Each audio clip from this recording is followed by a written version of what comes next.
Chers téléspectateurs, bonsoir et merci d'être au rendez-vous pour cette nouvelle édition.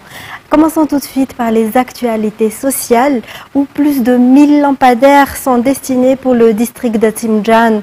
L'installation a débuté aujourd'hui dans le Fuktan Tankenyen, commune de Tanzumbatu.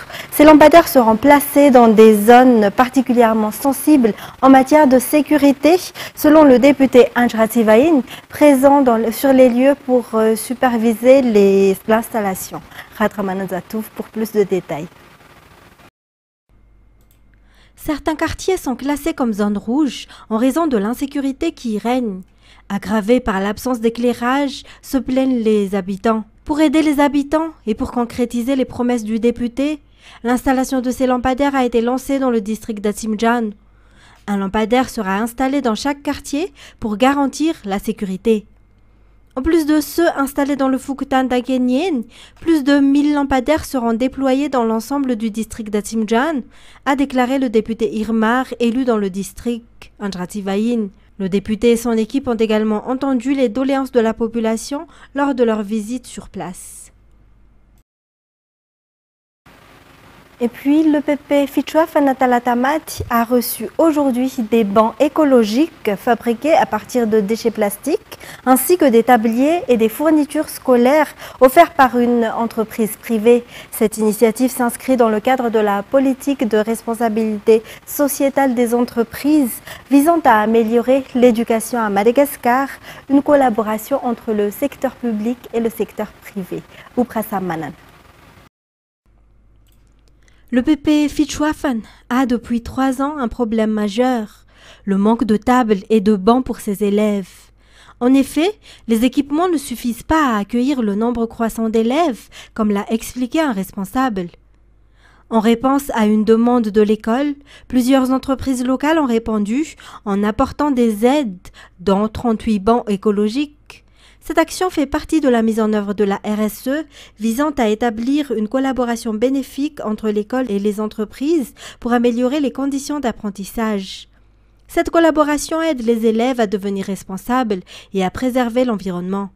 C'est aussi une opportunité pour promouvoir l'éducation au niveau local. En plus des bancs écologiques, les élèves ont également bénéficié de tabliers et de fournitures scolaires. Le projet gouvernemental Afafi Sud est un succès dans la région d'Anos, d'après le rapport présenté hier à Souarano. Ce programme a complètement transformé les activités agricoles et la production des agriculteurs concernés.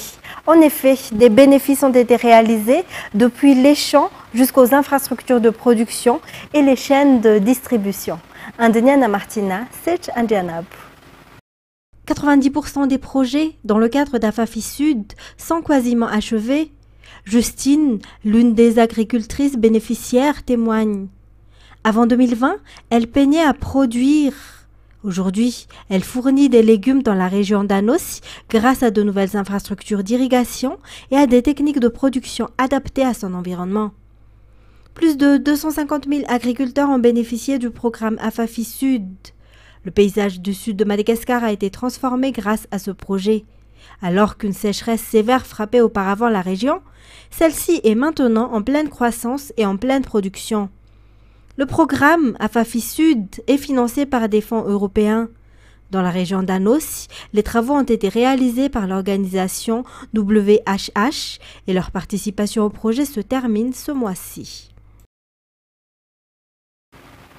Toujours dans ce contexte, le ministère de l'Agriculture a développé une machine agricole portable dans le cadre du programme gouvernemental DEFI financé par le FIDA. Cet équipement vise à alléger le travail des agriculteurs en même temps qu'il augmentera la production de ces derniers. La première démonstration de cet outil a eu lieu à Ayous, dans la région d'Irumbé, où le gouvernement a également introduit des méthodes de production pour les agriculteurs locaux. Toujours un reportage de Indeniana Martina et de Sechandianab. Cette machine portable peut accomplir le travail de 10 personnes selon les techniciens. Son développement répond à de nombreux défis rencontrés par les agriculteurs. Elle facilitera le travail sur le terrain et améliorera les rendements, permettant ainsi aux agriculteurs de devenir autonomes sur les plans alimentaires et économiques, un objectif clé du projet DEFI financé par le FIDA. Par la suite, cette machine sera déployée dans toutes les régions d'intervention du programme DEFI afin d'atteindre l'autosuffisance alimentaire à Madagascar, une grande ambition du gouvernement. Les agriculteurs seront formés sur son utilisation. Ce projet fait partie d'une initiative pour améliorer la production à Madagascar en soutenant les agriculteurs de la commune rurale d'Ankil, dans le district d'Ioussi, en collaboration avec le ministère de l'Agriculture et de l'Élevage.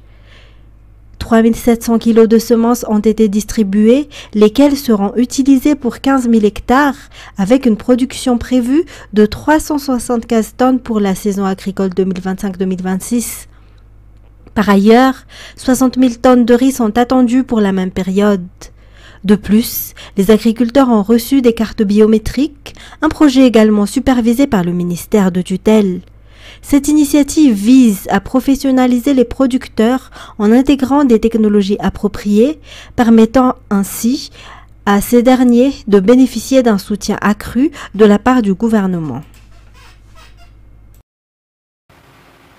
Le ministre des Travaux publics a reçu hier une délégation de l'Union européenne.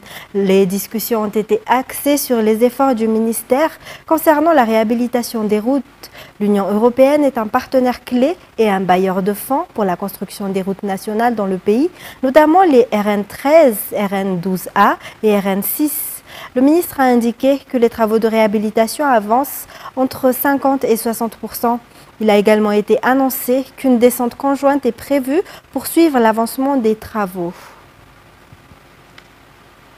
En sport, Quintana Academy, un centre de foot créé en 2019, a déjà formé de nombreux joueurs qui font partie de l'équipe nationale et qui jouent actuellement dans des équipes à l'étranger. Cependant, de tels centres de formation sont confrontés à diverses difficultés, notamment le manque de moyens pour affronter des compétitions nationales. Ainsi, ils sont dans l'obligation de transférer des joueurs vers d'autres équipes, que ce soit à Madagascar ou à l'étranger. Le point avec Oubrassam Manan. Fondé en 2019, Quintana Football Madagascar a pour vocation de former des jeunes talents et de les accompagner vers une carrière professionnelle. Son parcours déjà riche se traduit par l'intégration de plusieurs de ses joueurs au sein de l'équipe nationale des Barrés, tels que Houssen, Zola et Beradzu. Quintana Academy, l'école de foot du club, a également brillé sur la scène locale. Elle a remporté de nombreuses coupes dans divers championnats et tournois, dont le tournoi d'Antirabé 2022 avec l'équipe U15 et le Challenge Cup Orange U17 en 2023. Les jeunes footballeurs du club ne cessent de prouver leur talent et leur détermination. Ainsi, pour célébrer ses 5 ans de succès et l'évolution du club, Quintana Football Madagascar organisera divers événements le mois de novembre et décembre. Le club souhaite aller plus loin pour le développement de ses joueurs et le développement du football malgache pour les 5 prochaines années, avec notamment la participation de ses équipes à des tournois internationaux et le transfert de ces jeunes vers des clubs professionnels à l'étranger. Le club a également pour objectif de créer un autre centre de formation, d'après toujours les informations.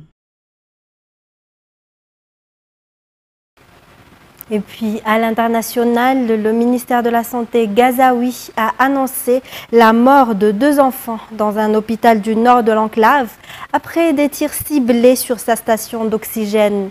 L'armée israélienne affirme ne pas être au courant d'une opération autour de l'établissement. Le nord de la bande de Gaza est toujours le théâtre d'intenses bombardements et combats entre l'armée israélienne et les combattants du Hamas qui, selon le Tsahal, se regrouperaient dans la région. France 24. C'est le dernier hôpital en service à Jabalia, dans le nord de l'enclave. Sa station d'oxygène a été la cible de tirs israéliens.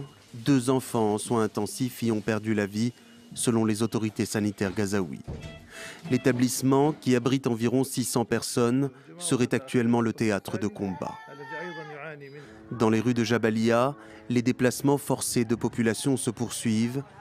Ces familles ont reçu un nouvel ordre d'évacuation. Chaque jour, nous évacuons vers une nouvelle zone. Ayez pitié de nous. Arrêtez la guerre. Nous sommes épuisés. Personnellement, je suis vraiment épuisée.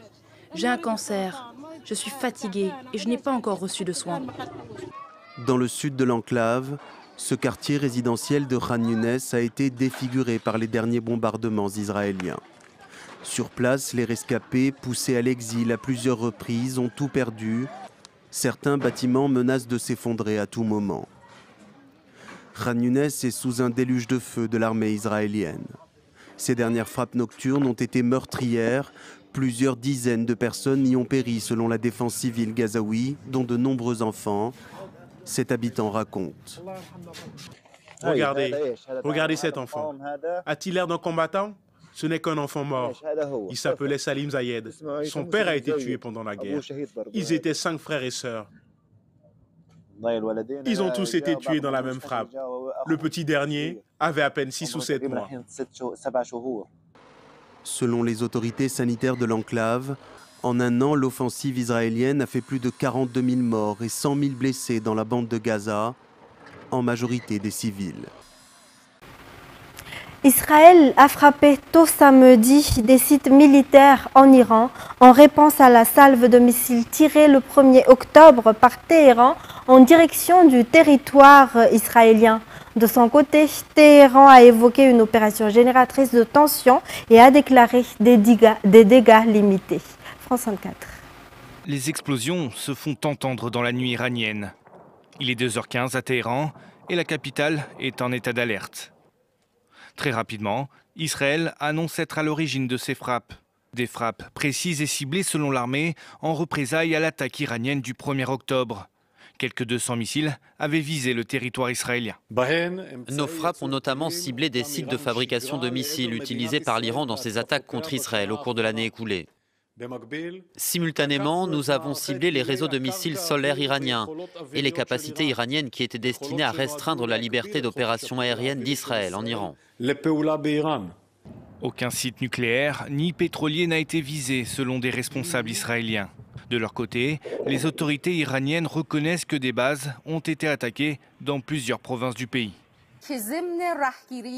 Bien que le système de défense aérienne du pays ait réussi à repérer et à contrer l'acte d'agression, des dégâts limités ont été causés à certains endroits.